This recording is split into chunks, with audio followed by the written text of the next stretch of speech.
to triumph. You've heard us mention it probably in every series because it's one of our core activities. This three-part series is about our three core activities, how to do them, and why they work so well. What's the difference? Stay tuned and we're going to talk all about it.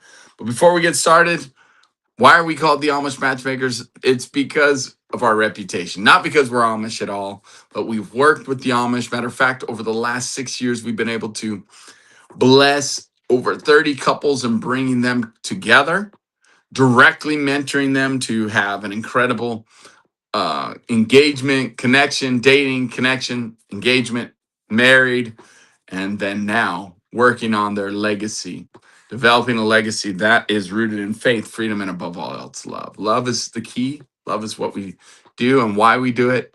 And we hope that today, through this series, you will see just a new way of dealing with your stuff, your baggage, as they call it, your triggers, your trauma. And so we're going to start with Triggers to Triumph. We have three core activities: Triggers to Triumph, MVP, and Epic 30. Activities. Notice I said activities. They are action. We've got to take action in our lives if we're going to get results.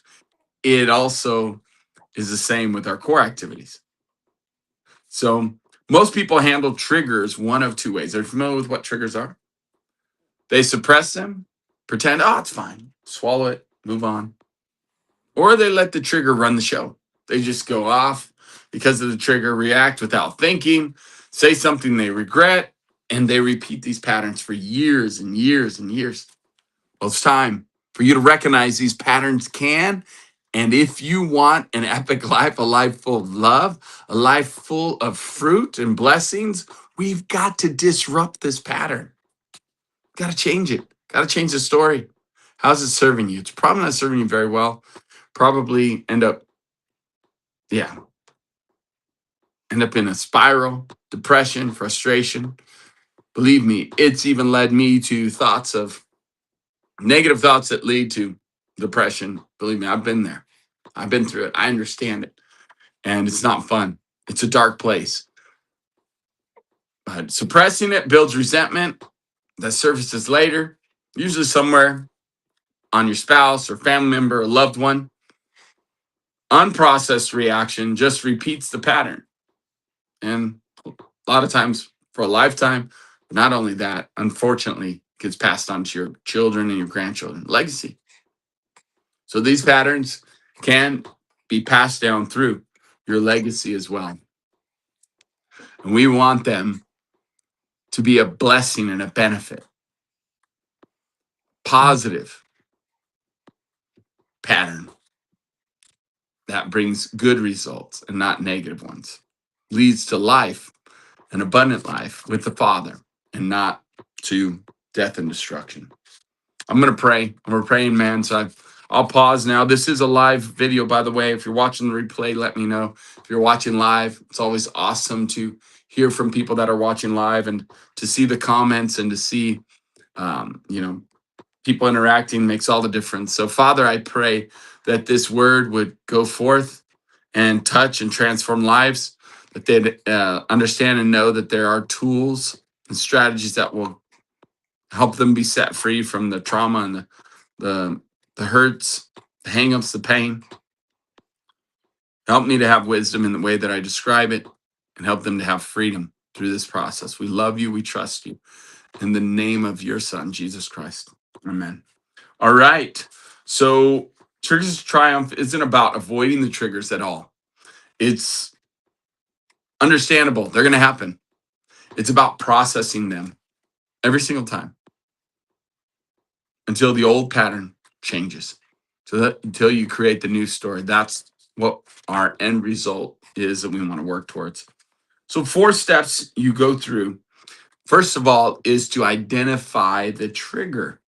Name the moment, the comment, the situation that set off your reaction, that set off your negative mindset to start either putting yourself down or defending yourself, and you're just fighting for your limitations, and excuses started just flowing in your mind or even out of your mouth, right?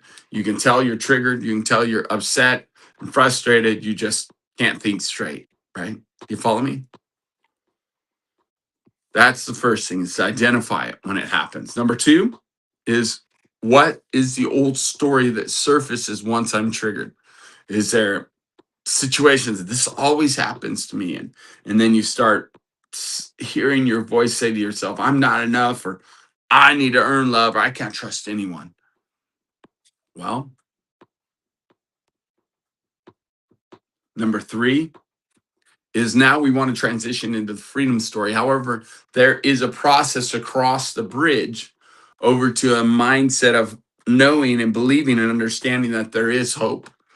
The new story will create freedom in our life, will give us a better outcome, will lead us to life and love versus death and destruction and frustration and pain and hurt constantly being resurfacing.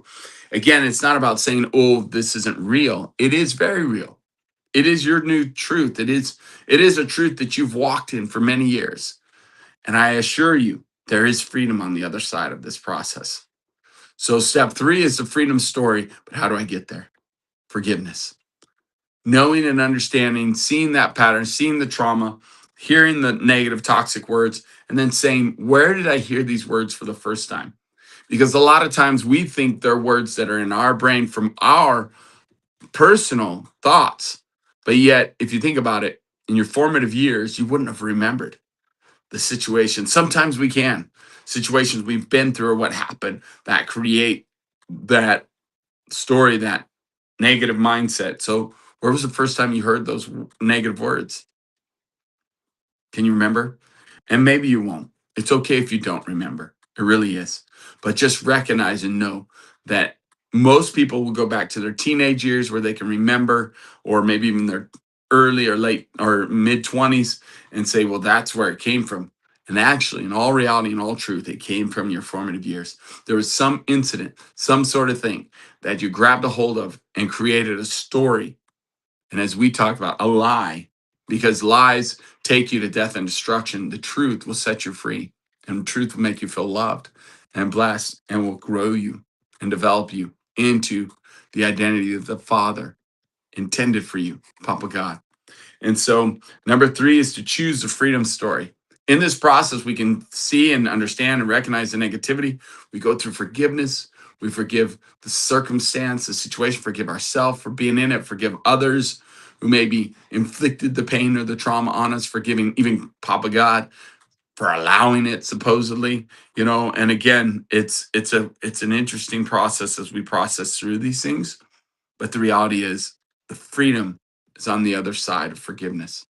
That's the bridge that will bring you to freedom and help you to create a new story. Then we can see the truth about what Papa says about us instead of what we believe, what he wants for your life. And then you can declare it specifically. So, number four step is, now it's time to repeat this story, this new victory story, this new freedom story, this new pattern that's going to bring us to life and beneficial story. We need to repeat it and default, make it a default. But one time doesn't do it. It's actually the repetition that does it. You say it over and over and over. Put it on your refrigerator. You can put it on places you look frequently or access frequently. Your dashboard, if you're driving to and from work, you can declare it out loud. Put it on the mirror when you wake up in the morning. Say it's a great day, and then look at that news story and say, I am a catalyst for metamorphosis. I do bring change and transformation through goodness, kindness, and love. Come on. Speaking of myself here.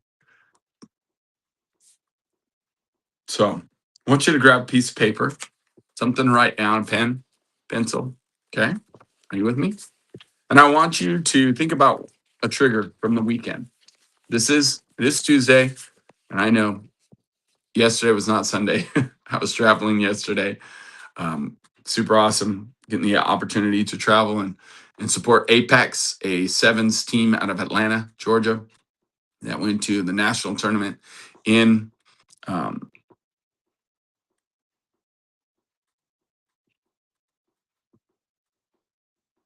and so I want you to think about a trigger from the weekend. What's the old story beneath it? And then can we process through, forgive? and then create a story that will benefit our lives. One that actually empowers us, one that helps us to understand, wow, I survived that, but I didn't just survive, I thrived. I'm here, I'm alive, and I'm doing well. So, what's the freedom story you're choosing instead? And by the way, if you don't feel like you're doing well, can we create a story that will lead you towards the best life? What is it that you went through? And I know it was dark, I know it was terrible. However, forgiveness and freedom will bring a better outcome, I promise. So, what story can we create? What story do you want your life to reflect? Write it down and then let's declare it out loud. Ephesians 4:22 and 24 really does a good job of summing this up. It says, put off your old self, be made new in the attitude of your minds, and put on your new self, created to be in the image of God in true righteousness and holiness. That's triggers to triumph. Seriously, in a single verse. You put off the old story, renew your mind, and put on the new one. And what's interesting is there's also other verses, Romans 12:2, which literally says, by the renewing of your mind. The renewing of your mind is through understanding and writing a new story. Transformation happens at the mind level. And this is what Triggers to Triumph targets. What are my thoughts? Because my thoughts will become my actions. My thoughts become my behavior. Behavior will create your outcome and your results. Will confirm your story, good or bad. Now, 2 Corinthians 10:5 now is really important to recognize that we have to take our thoughts captive. The negative ones need to be held captive. The good ones need to be held captive.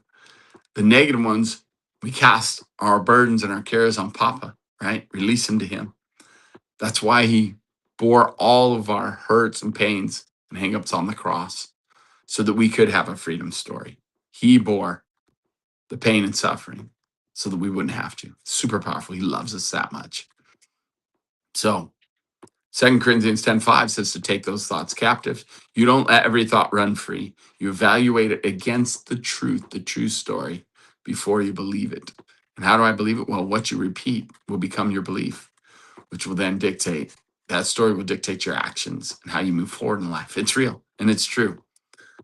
So this week, I want you to pick one trigger. I want you to, and maybe not even the biggest one, just one that you can walk through these 4 steps, create a new story. Now, tomorrow, we're going to get into MVP. This is helping you in your identity. Before life tests your identity, we're going to create it, design it, and walk it out for your greatest life, your best life. I'm Carlos, and Chantel and I, my wife and I, we are known as the Amish Matchmakers, not because we're Amish, but because we help Amish singles find godly spouses, develop a legacy, or excuse me, create epic marriages, and develop a legacy that is rooted in faith, freedom, and above all else, love. Would you like and post this video? Would you subscribe to our YouTube channel, The Amish Matchmakers, so that more people can see the videos that we create and more people can be changed and transformed, hopefully, by the power of renewing of your mind, by the power of the word. We bless you and we hope you have the best day ever. We'll see you tomorrow. God bless you. Please make some comments. I am live. I do love seeing the comments. If this is a replay, let me know. And let me know what some of those triggers you're working on and changing that story. Let's do it together. God bless you. Have a great day. For the sake of your legacy, take action. They're waiting and watching.